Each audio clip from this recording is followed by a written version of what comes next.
Assalamualaikum warahmatullahi wabarakatuh. A'udzubillahi minasyaitonir rajim. Bismillahirrahmanirrahim. Alhamdulillahi rabbil alamin.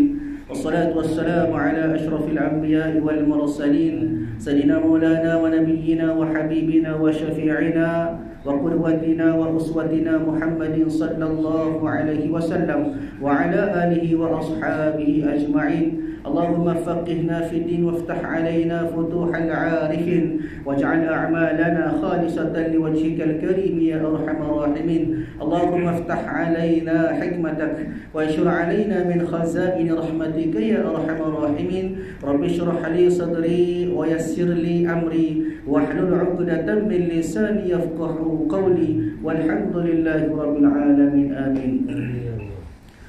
Qala al-musannif rahimahullahu ta'ala fi kitabih muhkam kitabih. InsyaAllah, alhamdulillah, syukur pada Allah subhanahu wa ta'ala kerana pada malam ini Allah ta'ala masih lagi memberikan kepada kita kesempatan, diberikan oleh Allah subhanahu wa ta'ala dengan nikmat yang melimpah ruah. Antaranya dua nikmat terbesar daripada nikmat iman dan juga nikmat Islam. Kemudian nikmat kesempatan ada masa. Dia bila mana masa ramai lagi sahabat kita masa ni duduk kedai kopi lagi luar. Tempat lain lah, tempat kita tak, alhamdulillah penuh. Dan malam ni alhamdulillah ramai ke belakang jemaah kita, alhamdulillah. Ayatnya Allah Ta'ala beri kesempatan ni kepada kita. Kita syukur kepada Allah Ta'ala kerana Allah Ta'ala pilih kita. Allah Ta'ala juga beri nikmat kesihatan, boleh kita buat ibadat kepada Allah Ta'ala dengan sempurna. Kemudian Allah Ta'ala beri kepada kita satu kelebihan, iaitulah kepada orang-orang yang berada dalam majlis ilmu yang dikatakan oleh ulama sebagai raudhatun min riyadil jannah, satu taman daripada taman-taman syurga. Kemudahan-mudahan kehadiran kita pada malam ini Allah Ta'ala catatkan sebagai salah satu daripada catatan amalan kebajikan yang boleh kita bawa menghadap Allah Subhanahu wa Ta'ala pada hari akhirat nanti, insya-Allah. Tuan-tuan dan puan yang dirahmati oleh Allah Subhanahu wa Ta'ala, InsyaAllah pada malam ini bersempena dengan bulan Zulhijjah, kemudian juga bersempena dengan Hari Raya Aidil Adha yang akan kita tempuh, yang akan kita hadap sehari dua lagi. Maka atas sebab itulah pada malam ini kita akan bincang, kita akan sebut, kita akan bicarakan tentang apakah yang dikatakan sebagai peristiwa kurban dan juga perkara-perkara yang berkaitan. Jadi tuan-tuan yang dirahmati oleh Allah, bila mana sebut bulan Zulhijjah, maka kita faham, hak kita tahu, hak kita jelasnya dua ya. Gapo dia? Yang pertama, peristiwa yang berlaku ke atas Nabi Ibrahim alaihi wassalatu wassalam dan anak dia Nabi Ismail. Dia bila sampai bulan Zulhijjah tahu dah gapo dia? Bulan raya haji. Yang kedua juga, bila mana sebut Zulhijjah, maka kita tahu dah musim ni musim haji.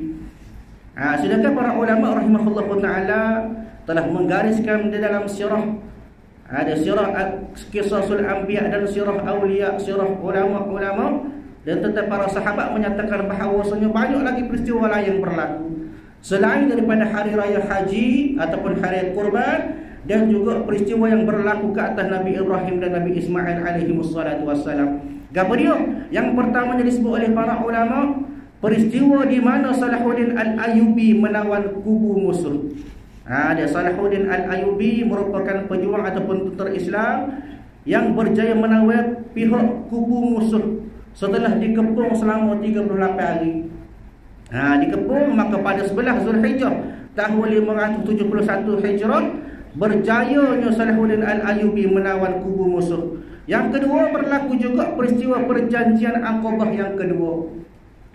Peristiwa perjanjian Aqabah ini disertai oleh 73 orang lelaki dan 2 orang wanita daripada 2 kaum, iaitulah daripada kaum Aus dan Khazraj.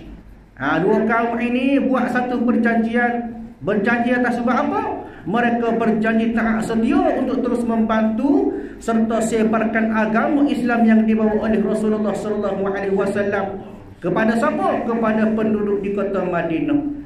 Maknanya dalam proses ini berlaku menjadi satu sebab berlakunya penghijrahan Nabi sallallahu alaihi wasallam ke kota Madinah. Dia bila berlaku 13 Zulhijjah. Kemudian juga berlaku peristiwa yang masyhur, Nabi Ismail alaihi wassalatu wassalam disembelih oleh ayahnya Nabi Ibrahim. yang menjadi satu sebab sambutan ke atas ataupun sambutan hari raya kurban yang diadakan pada kali ini dalam peristiwa sejarah Islam. Kemudian berlaku pula kematian khulafah Sayyidina Umar Al-Khattab radhiyallahu anhu. Sayyidina Umar Al-Khattab meninggal pada 26 Zulhijjah. Tahun Zulhijjah juga pada tahun yang ke-23 Hijrah. Kata ulama, meninggal dunia akibat dibunuh oleh Abu Lu'lu'ah Al-Majusi. Di setengah ulama sebut diracun. Banyak cerita, bersih cerita. Cuma ayatnya di sini wafat ataupun meninggalnya Khalifah Umar Al-Khattab pada bulan Zulhijjah. Kemudian juga bulan Zulhijjah itu juga bila mana meninggalnya Umar Al-Khattab, maka dilantik pula Sayyidina Uthman bin Affan ganti dia. Dia pada 23 pada tahun ke-23 Hijrah. Kemudian juga berlaku juga dilantik pada bulan Zulhijjah Sayyidina Uthman, meninggal pun tahun Zulhijjah juga. Bulan Zulhijjah juga Sayyidina Uthman. Tahun ke-35.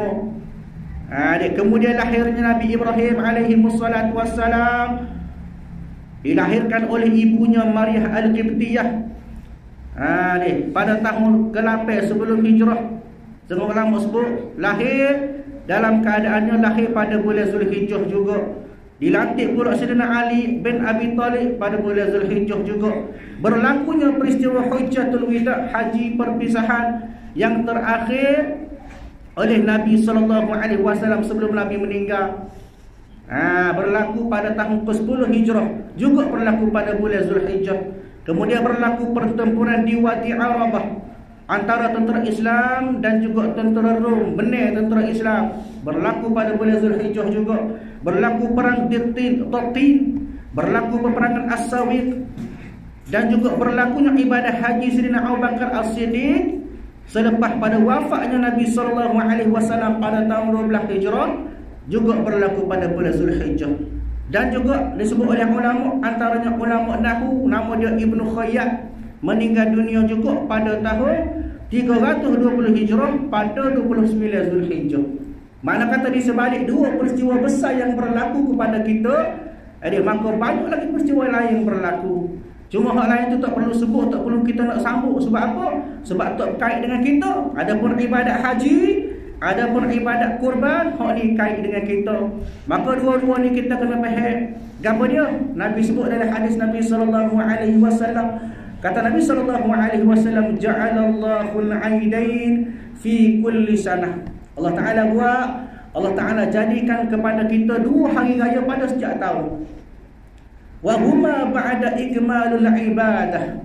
Kedua-duanya selepas sempurnanya kita buat ibadat. Aidil Fitri ba'da ikmalus shaum. Ada pun raya puasa, lepas sempurna kita mengerjakan ibadat puasa. Ada wa Aidil Adha ba'da ikmalul ibadatul hajj. Dan ada pun hari raya Aidil Adha lepas pada sempurnanya kita buat ibadat haji.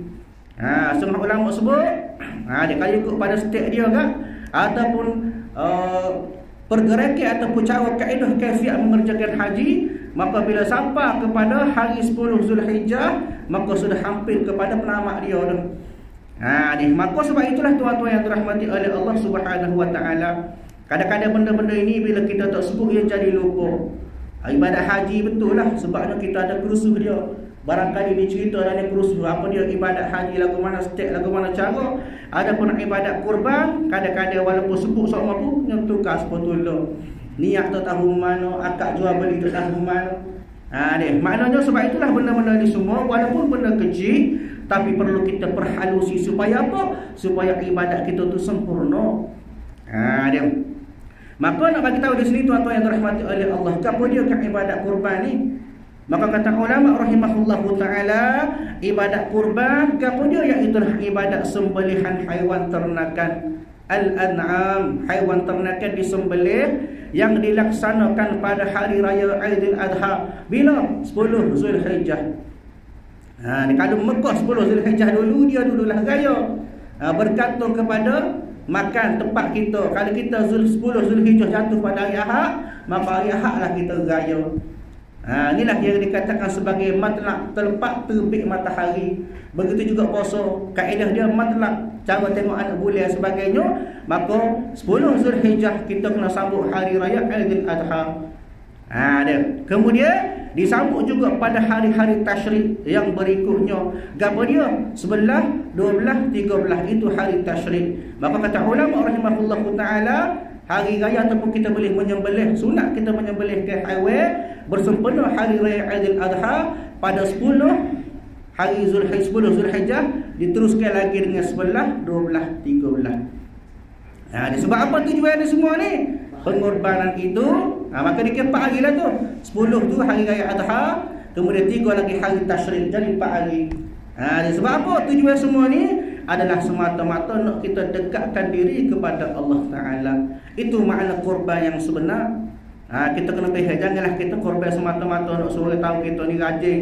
Nak tahu boleh lembu 10 ekor lembu, tahun ni dia sore, dia sore. Tempat lain lah, tempat kita duduk, itu tak ada perasaan lagu tu.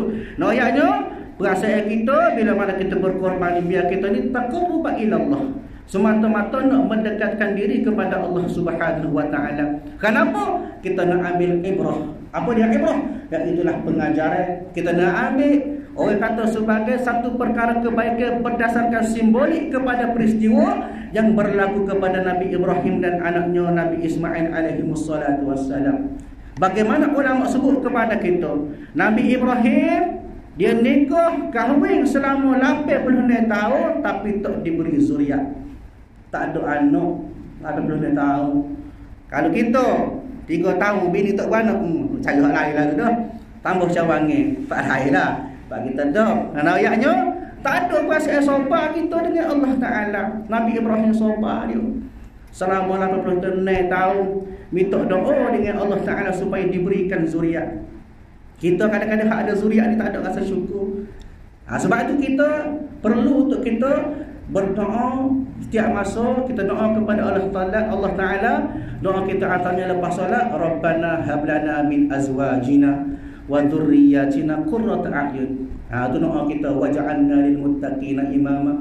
Rabbana hablana, ya Allah ya Tuhanku, hadirlah ataupun jadilah kepada kami min azwajina wa dhurriyyatina, isteri-isteri kami, kalau ramailah, isteri kami dan juga anak-anak kami, qurratu a'yun, sebagai penyejuk hati kami. Kita tengok anak kita sejuk, hati kita rasa bahagia, rasa syukur atas nikmat Allah Ta'ala yang anak pada kita. Tapi nak sejuk hati tu biar kita didikan kita kena sempurna lah. Ini kelih bahasa nak menyumpah seorang. Pasal apa anak kita banyak PA? Ini tempat lain, di tempat kita. Maknanya didikan kita biar sempurna atas anak kita supaya apa? Jadi bila kita tengok anak kita, isteri kita, sejuk hati kita. Sebab apa? Sentiasa dalam redha Allah Ta'ala. Itu tengok. Ni waj'alna lil muttaqina imama. Dan jadikanlah kami sebagai orang-orang yang muttaqin, yang bertakwa kepada Allah Ta'ala. Utamakan sifat takwa kita, anak-anak kita dan juga isteri-isteri kita. Maknanya atas nikmat Allah Ta'ala kepada kita, anak isteri, anak-anak yang kepada kita, maka kita syukur. Dia lagu mana Nabi Ibrahim 80 tahun berdoa kepada Allah Ta'ala supaya diberi zuriat. Maka bila sampai 80 tahun, maka Allah Ta'ala kurniakan kepada Nabi Ibrahim seorang anak. Maka disebut oleh para ulama rahimahullah ta'ala kepada kita, bila mana Nabi Ibrahim ini, bila mana dia sudah dapat seorang anak, maka kata ulama dia ni jadi ada perasaan nazar dia dengan Allah Ta'ala. Ingat nazar, bila sebut nazar maka kena sempurnakan, jadi wajib pada kita. Maka ulama sebut kepada kita pada 8 Zulhijjah, pada 8 Zulhijjah, maka hadirnya mimpi oleh Allah Ta'ala kepada Nabi Ibrahim supaya tunaikan nazar dia. Dia tunai nazarmu tu. Dia 8 Zulhijjah disebut oleh ulama sebagai malam tarwiyah. Kemudian tarwiyah maknanya fikir. Bahasa Arab maksudnya tarwiyah ni fikir. Jadi Nabi Ibrahim bila mana mari mimpi suruh sembelih anak, dia mari fikir betul betul ni. Mari wasbah dah anak saya tu dah. Tiba-tiba mari perintah untuk dia sembelih anak dia sendiri, jadi mari fikir kepada dia. Dia. Kemudian masuk pula 9 Zulhijjah esok ke pula. Mari pula mimpi. Mimpi yang sama, mimpi yang serupa kata ulama. Maka ulama sebut kepada kita 9 Zulhijjah digelar sebagai hari Arafah. Apa maksud Arafah? Arafah ni arif, maknanya pasti. Satu kepastian bahawasanya mimpi tersebut datang daripada Allah Ta'ala. Kemudian masuk hari yang ketiga 10 Zulhijjah, digelar sebagai hari Nahrun. Gapo dia? Maksud dia sembelih. Kenapa? Kerana Nabi Ibrahim yakin bahawasanya memang Allah Ta'ala memerintahkan kepada Nabi Ibrahim untuk melakukan penyembelihan. Dia cukup 3 hari kata betul dah, confirm dah bagi mimpi ni merupakan perintah daripada Allah Ta'ala. Maka dalam perasaan sedih, takut, macam-macam perasaan. Anak seorang tu dah, tak ada lodo dah, tak meninggal bakar dah depan ni kan. Tapi nanya kerana dia ni saya, walaupun saya kepada anak setara mana pun, saya ataupun akur kepada perintah Allah Ta'ala itu lebih utama. Sifat takwa dia tu. Kalau kita dok lodo dah, seorang tu dah. Tapi dia kerana iman dia yang kuat, teguh, maka dia ni ikut segala arahan perintah daripada Allah Ta'ala. Maka dibawa Nabi Ismail alaihi wassalatu wassalam nak sembelih. Ulama sebut, ada setengah ulama sebut ada kata 10 tahun masa tu. Ada ulama sebut 13 tahun. Tetapi hak muktamad jumhur ulama mengatakan umur Nabi Ismail pada masa tu berumur 7 tahun. Kalau kita kecil lagi lah, tak tahu apa lagi, kabar-kabar ayah dia bawa nak sembelih. Dia bila pecah mata banyak versi cerita lah. Ada setengah kata pisang tak elok, ada setengah kata pisang meleting, ada campur pisang. Tapi yang di sini Allah Ta'ala hadirkan kepada Nabi Ibrahim satu mukjizat. Mukjizat yang berlaku Allah Ta'ala sebut dalam surah As-Saffat ayat 107, kata Allah Ta'ala, wa fadainahu bidhibhin azim, kata Allah, dan kami tebus anaknya itu, iaitulah Nabi Ismail, dengan seekor binatang sembelihan, iaitu kibah yang besar. Tengok kuasa Allah Ta'ala. Tidak ada mustahil bagi Allah Ta'ala. Pisau tekuk dah pada hak. Tapi kerana suruh dia kepada Allah Ta'ala, sifat takwid dia kepada Allah Ta'ala, suruh bulat-bulat kepada Allah Ta'ala, mana kata ada hikmah Allah Ta'ala tunjuk kepada dia. Ni sebab tu gapo-gapo kita buat kerja, buat kita kena suruh kepada Allah Ta'ala. Ni suruh, ada hikmah. Setiap yang berlaku itu semuanya itu atas Allah Ta'ala. Ada hikmah dia yang tersembunyi. Maka dalam keadaan itu terselamatlah Nabi Ismail alaihi wassalatu wassalam. Atas sebab apa? Atas sebab takwa Nabi Ibrahim tadi. Maka di sini nak bagi tahu kepada tuan-tuan yang dirahmati oleh Allah Subhanahu wa taala, bila mana kita berkorban atas jalan Allah Ta'ala, Allah Ta'ala tunjuk selalu. Bahkan banyak fadilat-fadilat dia, kelebihan-kelebihan Allah Ta'ala beri kepada mereka-mereka yang berkorban ataupun tunjuk sesuatu atas jalan Allah Subhanahu wa Ta'ala. Dan naiknya besar kelebihan dia, fadilat dia.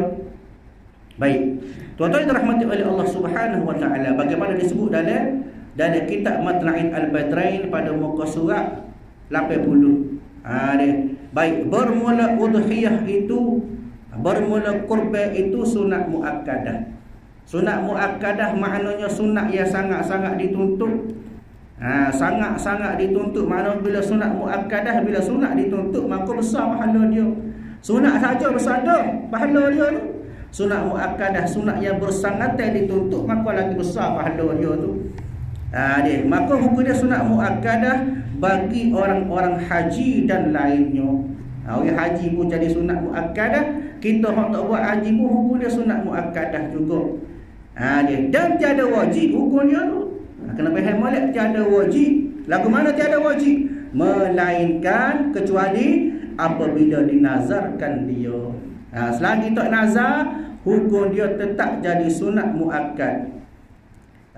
Kecuali jadi nazar. Lagu mana jadi nazar contohnya? Ulama sebut kepada kita seperti katanya, bagi Allah atasku bahawa aku perbuat udhiyah dengan ini. Ini jadi satu masalah pada kita, kadang-kadang confuse. Boleh jadi nazar bila mana kita kata lembu ni hamba nak buat kurban, kita royak, kita istihar, kita ta'yin atas lembu tersebut. Contoh kita dah tarik lembu, lembu mana kita tahu dah lembu buat kurban. Kita dah tarik tiba-tiba orang tanya, nak buat apa lembu tu? Kita berkata nak buat kurban, maka jadi nazar. Ingat boleh? Pasal apa? Pasal kita ta'yin atas binatang tersebut. Kena beringat. Jangan sebut atas binatang. Kecuali kita tukar. Nak buat apa lembu? Nak buat makan raya. Tak apa. Nak buat apa lembu? Kita nak bagi hari raya. Tak apa. Jangan lafaz gurbai atas lembu. Tu. Hak ni hak jadi banyak isu lah. Bila sebut kita takyid, kita tuju atas binatang tersebut, jadi nazar. Hak tu kita nak buat nazar. Hak tu kita nak buat gurbai, maka jadi nazar. Kecuali kita ada 10 ekor lembu tengah padang, kita nak buat gurbai 4 ekor ya. Orang tanya nak buat apa lembu padang tu? Mau nak buat gurbai lembu tu. Sedangkan lembu tu capur. Kita tak tuju atas mana-mana lembu. Maka hak tu orang kata tak apa. Pasal tak tuju atas, kita tak takyid atas binatang tersebut. Kalau takyid atas binatang, maka jadi nazar. Nazar hak kita ayat, hak kita tunjuk, hak kita tuju. Tak adanya poin tu tak ada atas dia.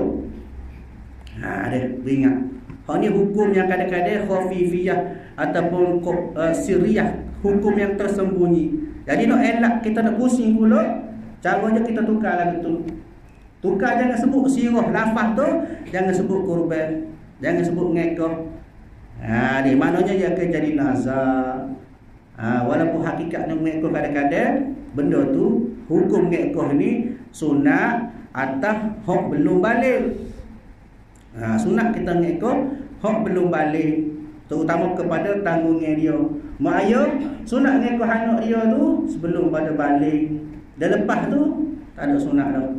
Hak ni orang sebut pada kita. Jadi tetapi bila mana hukum jatuh kepada nazar hak tadi, dia tak kira dah. Sebab hukum nazar tu lebih besar daripada hak sunat tadi. Sebab tu kena ingat. Jangan kita takyid atas binatang tersebut. Atau pada hukum nazar juga seperti aku jadikan ini udhiyah. Kita ayat benda ni, binatang ni aku nak buat udhiyah, nak buat kurban. Bahkan manakala berkata ia udhiyah, jadi wajib. Sebut kurban atas binatang tersebut, maka hukum jadi wajib. Maknanya jadi nazar dah. Bila nazar, maka haramlah ia makan daripadanya. Kecuali kita boleh sebut pak nazar sikit, amal selit sikit. Pak nazar, kalau ulama sebut kalau nazar nak makan boleh makan. Ni kadang-kadang orang keliru. Dia nazar dia nak makan kambing, tiba-tiba tak boleh makan. Sebab apa? Sebab dia nazar tu. Kaedah dia, kalau kita nazar nak makan, hukum dia boleh makan. Ni aku pernah tanya tunggu lah. Hukum kalau kita nazar nak makan kambing boleh makan. Kecuali kita tak sebut kita nak makan, kita nak sembelih, jatuh pada taklif lah. Sebab itu hukum fiqh kadang-kadang lafaz dia tu. Sebab tu dalam fiqh banyak bab-bab fiqh melibatkan lafaz al-ijab wal qabul. Atas sebutan kita sepakat nikah nak pada lafaz, cerah nak pada lafaz, tubik mulut maka jadi. Begitu juga hak nazar tadi, udhiyah atau sebagainya, maka kena ingat jaga lafaz, takut jadi nazar. Baik. Jadi maknanya hukum asal dia lagu mana? Hukum asal sunat muakkadah, sunat yang dituntut. Selagi mana tidak jadi nazar. Bahkan kata ulama juga kepada mereka-mereka yang berkemampuan ataupun kita kata mampu, setengah ulama sebut maka antaranya apa sebut sini, kata Imam Syafi'i rahimahullahu taala, la arkhas fi tarkaha ala man qadara 'alaiha. Ini Imam Syafi'i sebut, katanya aku tidak meringankan kepada orang yang mampu melakukan ibadat kurban untuk meninggalkannya.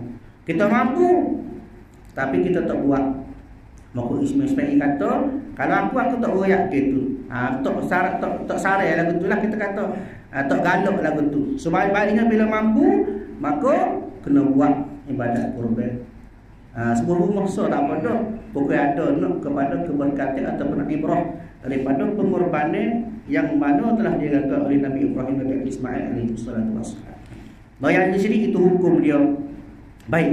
Dan binatang dia bermula yang sah dibuat udhiyah. Hak boleh buat kurban apa dia? Unta dan lembu dan kerbau dan kibas atau kambing. Hak ni mazhab Syafi'i. Ada pun mazhab lain. Di antaranya disebut di sini atas mazhab Ibnu Abbas. Dia kata gana dan menyuruh ia, maknanya Ibnu Abbas, akan orang yang dapat anak bahawa perbuat akikah dengan ayam jantan. Ni mazhab lain. Maknanya Ibnu Abbas sebut ngekah dengan ayam jantan boleh. Itu mazhab dia lah. Mazhab kita ngekah kurban maka dengan binatang al-an'am, binatang ternakan. Adapun kalau bukan binatang ternakan tak boleh.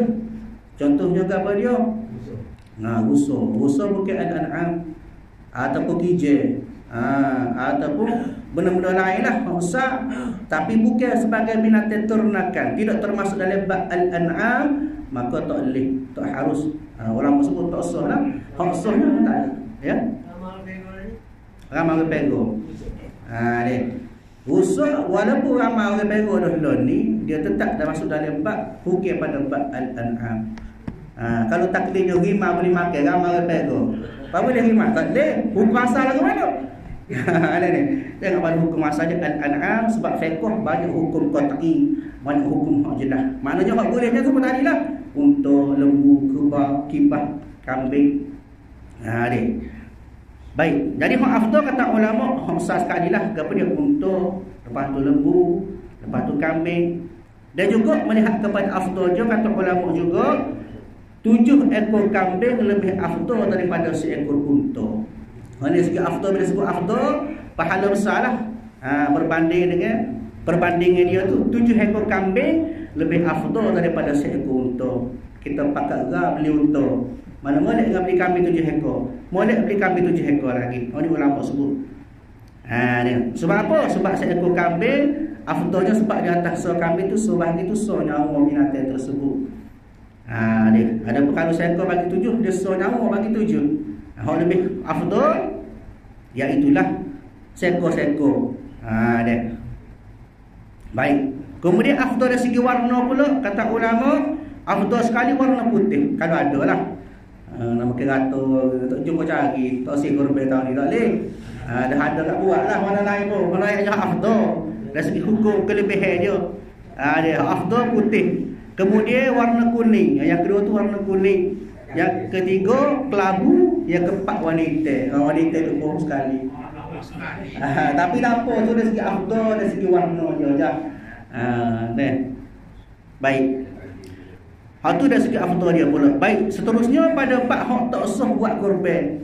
Binatang lagu mana hak tak sah dia buat kurban? Iaitulah yang pertama al-awraq, hak cacat. Contohnya lagu mana?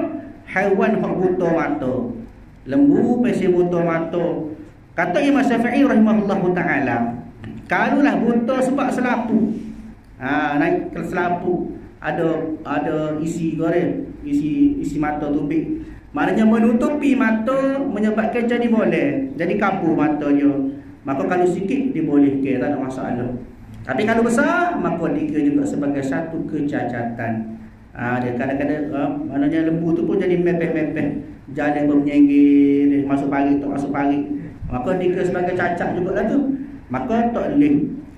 Yang kedua al-arja, binatang hak tempang, jenis kecok.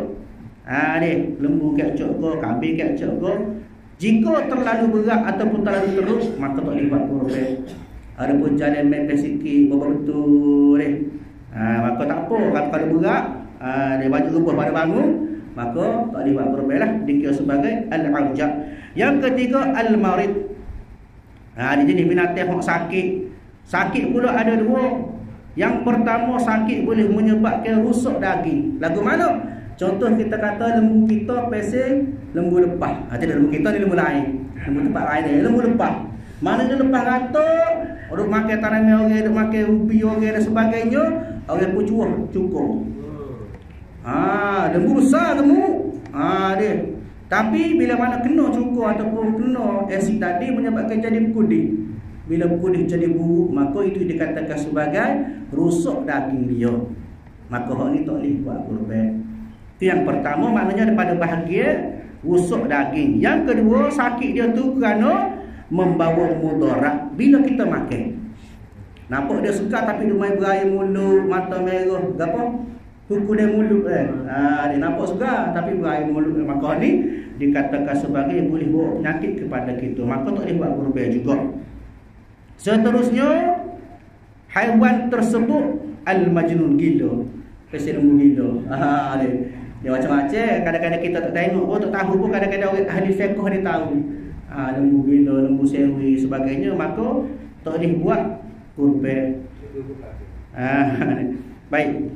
Dan seterusnya yang terakhir kata ulama, hal ni jadi isu juga. Apa dia? Haiwan kurban tersebut kurang anggota. Lagu mana? Seperti satu telinga hilang. Hilang mana hilang tu dulu ada.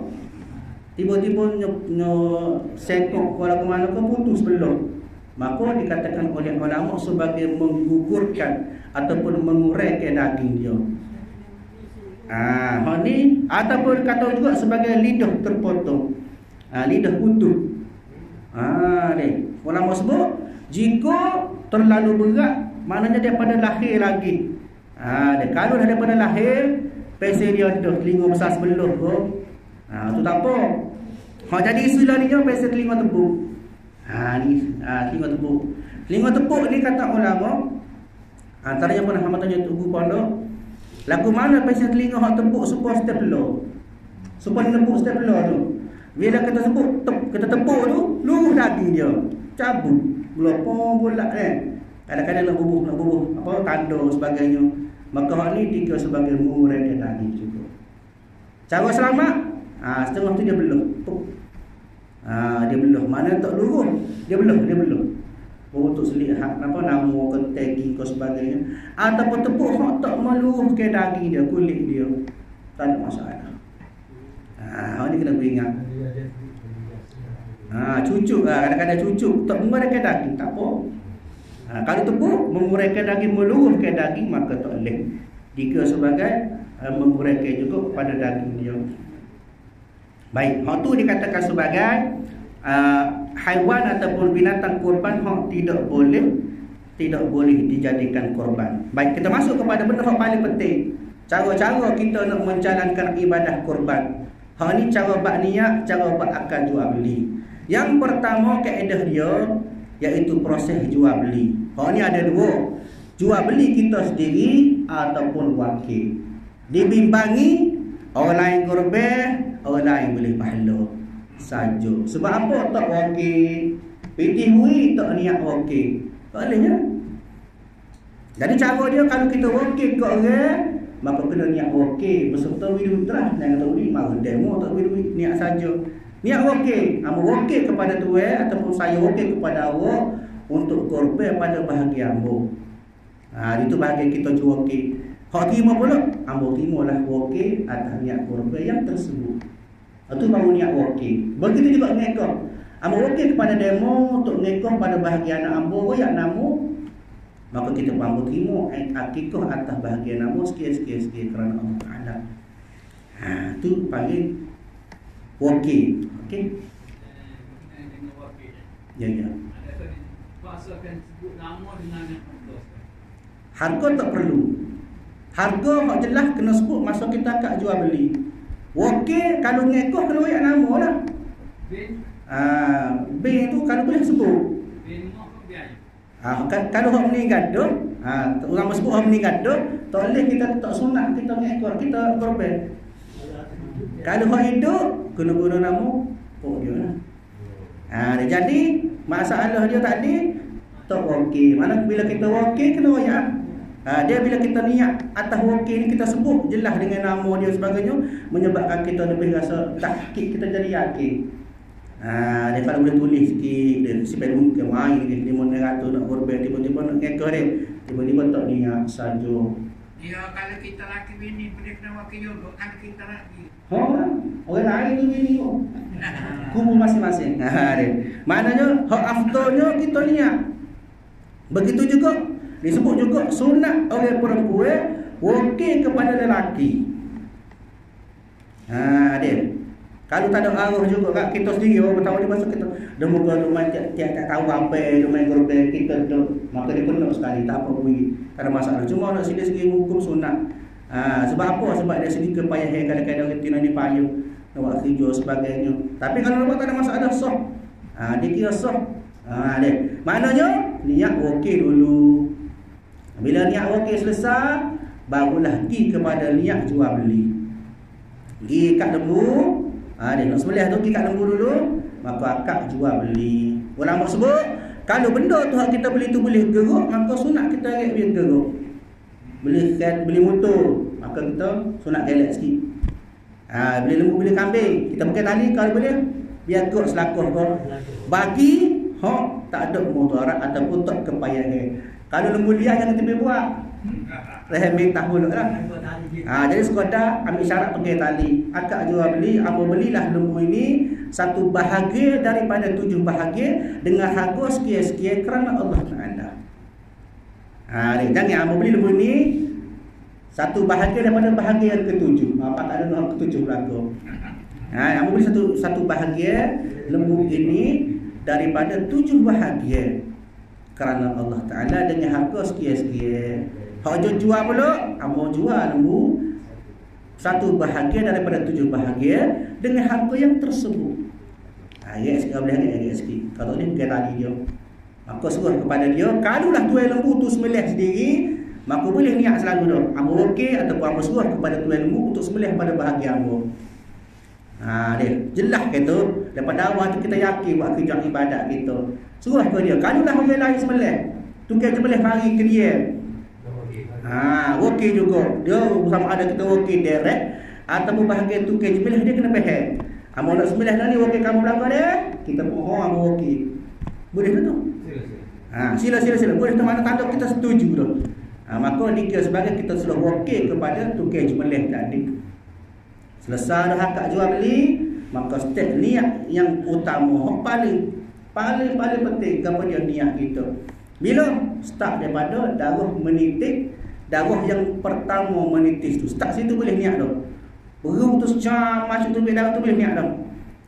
Kalau korban niat inilah korban yang sunat atas dia kerana Allah Taala. Kalau ngikut inilah akikah yang sunat atas anak aku sekian. Okey. Begitu juga hak wakil kepada kita tadi. Orang wakil dah kita, kita kena niat hak orang lah. Orang wakil kita jangan niat kita. Okey. Maksudnya dia wakil kita. Kalau kita wakil ke member kita. Kaedah dia sama sahaja, kena sebut nama juga. Wakil dia semua tak ada juga. Dia mana 2 kali wakil, tak ada masalah. 10 kali wakil sekalipun. Janji kita sebut nama siapa dia, tak ada. Okey. Dengan sebut teh, adakah disebut dengan korban sunat juga kan? Sebab dia mungkin kaedah dia bila sebut korban. Sebab tak adilah korban dia ada korban wajib, ada korban sunat. Takut dibimbangi korban tadi tu korban nazar. Dia walaupun kadang-kadang kita tentu dah kita tidak ada nazar, tapi hal ni dari segi kita nak tahqiq, kita nak yakin. Dia dah dapat yang sama kita ihtiyat kita cuma atas ibadat kita. Kalau boleh biar jelas baru kita berasa sedap yakin ibadat kita buat tu korban. Ngekoh pun ngekoh. Dia mana kena sebut nama tadi. Kalau ngekoh sebut nama lah. Begitu juga kalau wakil tadi sebut nama. Kecuali tadi kita sendiri mana tak sebut nama lah. Inilah korban ya sunat atas dia aku kerana Allah Taala. Inilah akikah ya sunat atas anakku fa'al waris bi Muhammad Faiz kerana Allah Taala. Contoh. Inilah korban. Kalau wakil kita tadi pun sebut nama dia wakil tu lah. Kalau nama dia kita nama Muhammad Hafiz, maka kita pun yang inilah yang akikah yang sunat atas nama Muhammad Hafiz kerana Allah Taala. Qabiltu haza, maka terimalah olehmu ya Allah atas pengorbanan ini. Boleh tengok siapalah darah tu berhenti mengalir. Kadang-kadang tengok orang tu galik lupa galik. Siapa tak ada niat, lu galik tengok dia khusyuk tengok orang sebelah lembu. Tak niat. Maka kalau tak niat saja. Dia maka kena niat. Maka itulah dikatakan sebagai step dia. Cara dia start daripada awal, start daripada kalau wakil. Kalau tak wakil, kemudian akak jual beli dalam masa sama pada tu pula niat pada masa sembelih. Itu dikatakan sebagai paling penting lah tu. Dia. Baik. Jadi sikit lagi beberapa isu yang menjadi satu persoalan, antaranya disebut oleh ulama hukum kita makan korban ataupun akikah kita kepada orang bukit Islam. Orang ni kadang-kadang ada pasal dia yang orang masaing. Dia ajak belakang tak kira Islam ke bukit Islam ke mari makan. Orang korban tahun ni mari apa asing ke. Kita ajak bukit Islam. Jadi apa dia sebut di sini? Mazhab Syafi'i sebut kepada kita Hukumnya iaitulah haram kita pergi makan daging korban atau akikah kepada golongan bukan Islam. Dia hukum haram, maknanya berdosa besar. Kalulah kita hak bak korban ada selesai dah, sah dah korban kita, tapi korban kita walaupun sah ada unsur yang haram. Kenapa pergi makan ke orang kafir? Maka sebaiknya ataupun sebaliknya kita jauhlah, tak usah ajaklah. Kalau nak ajak juga masuk suku, dia boleh ikan kalau dia suku. Tak usah pergi halangi korban tu, kenapa hukum dia haram? Ada pun korban tadi sah dah, ada masalah dah tadi tu. Cuma hukum haram bila mana kita jamu dengan benda melibatkan ibadat khususiah kita kepada Allah Ta'ala. Sama juga seperti zakat. Zakat pun lagu tu juga. Zakat kepada orang Islam sahaja. Ni tiba-tiba ada apa yang majlis pusat zakat ni kepada orang Islam. Maka tak dinamakan sebagai zakat. Kena faham itu mazhab Syafi'i. Imam Abu Hanifah tak apa, dia kata boleh beri kepada kafir zimmi selagi tidak kafir harbi. Kafir ada dua, kafir zimmi, kafir harbi. Kafir zimmi hak duduk tempat kita dia bayar cukai jizyah, cukai kepala. Nak suruh kita ni jaga, nak suruh kaji jaga dia, nak hidup separa kita. Itu kafir zimmi. Dan ada cukai dia, cukai khusus. Bukan cukai pintu ni tak, cukai khusus dia sebagai bukit Islam. Dia. Yang kedua kafir harbi, kafir hak wajib kita beri. Hak lawan Islam, hak tidak akur kepada raja, hak lari kita buat amal ibadat. Ini dikatakan sebagai kafir harbi. Jadi mazhab Imam Abu Hanifah atau mazhab Hanafi kata tak ada masalah begitu kepada kafir zimmi. Begitu juga disebut sebagai Abu Thawr rahimahullahu taala kata tak ada masalah. Ini mazhab lain. Dia. Mazhab Maliki pula hukum dia makruh. Macam-macam berbezalah. Adapun mazhab Hambali hukum dia harus. Jadi kita pergi pada mazhab Syafi'i tak boleh dimakan kepada bukan Islam, hukum haram. Ni baik. Jadi begitulah yang dikatakan sebagai perkara-perkara yang penting. Cuma soal agama Muslim dia lewat apa dah. Soal agama Muslim dia banyak berlaku dalam masyarakat kita, pensi waktu yang jadi lapar. Tujuh dia kepada kita, kepada orang yang berbesok, dia kepada orang besok. Ni kena ingat, tak boleh hukum dia. Tak boleh. Kalau nak ubi juga kepada orang besok, orang buat kerja kita bagi dulu, pak kita ijtihad. Kita nak buat setapak ni untuk orang jo besok. Orang jo buat kerja. Jadi siapa-siapa nak ubi sumbangan, nak ubi sedekah kepada orang yang besok boleh tak sini. Kita jangan campur dulu lagi. Kena faham. Pasal apa? Pasal bila jadi lapar, maka tak kena pada syarat syuh. Syarat syuh kurban. Sebab apa bagi tunjuk lah kita jadi lapar apa? Tak rasa kita orang besok. Jadi begitu juga kadang-kadang pala. Ni pala kita juga orang besok lah. Ambil demo lah. Kita tak tanya pun kepada semua tu. Dia nak tanya. Istihad ada ke mana? Pala ni nak belakang kalau tak asyik nak ambil orang besok. Kita bawa beres 7 belakang. Nak kepada istihlam itu halal dulu. Jangan kata bagi campur awal-awal. Begitu juga pasal orang masuk rumah. Bila korban sini dia lebu dia buat campur bagi masuk atas rumah. Makan lepas pada korban. Hak tu pun kena istihlam itu halal daripada belakang juga. Yang kena mencabut dulu. Orang besok tak habis lagi tiba-tiba ambil orang masuk. Maka ni kita kena berhalusi, kena ihtiyat. Kita bersetuju daripada agama pasal ibadat. Bila ibadat kita kena tahqiq yakinlah dengan ibadat kita, biar amanah dengan ibadat kita. Baik, sebab itulah tuan-tuan yang dirahmati oleh Allah Ta'ala, yang terakhir yang mana sebut sebagai satu perkongsian juga dikatakan sebagai kaedah takbir. Raya haji dia berbeza masa takbir dia tak serupa dengan raya puasa. Raya puasa disebut sebagai takbir mursal. Dia terikat dengan waktu. Bila waktu dia masuk saja waktu maghrib 1 Syawal, dia sampai ke Tok Imam naik mimbar. Masa tu yang kita boleh takbir. Lepas pada tu tak sunat takbir. Adapun raya haji dia berbeza. Sebab apa hukum dia? Kenapa? Kerana korban ataupun udhiyah itu boleh dijalankan ataupun boleh berlaku sepanjang 4 hari tadi. Start daripada 10 Zulhijjah, 11, 12, 13 sebelum maghrib. Sebab masuk maghrib tu masuk 14 dah. Maka dalam tempoh tu kita boleh disunatkan kita bertakbir.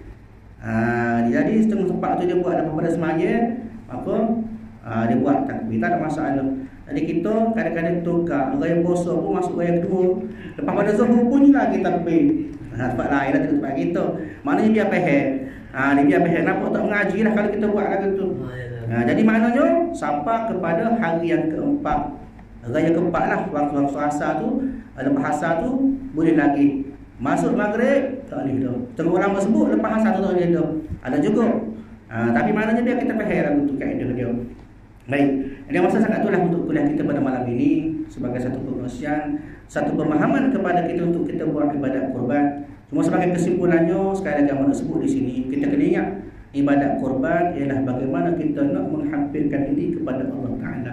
Bukan satu cara kita nak tunjuk-tunjuk, bukan satu cara kita nak takapu dengan rezeki tu yang kepada kita ada beragah. Dia cara hadaging seperti mana Tok Imam Tua sebut tadi lah.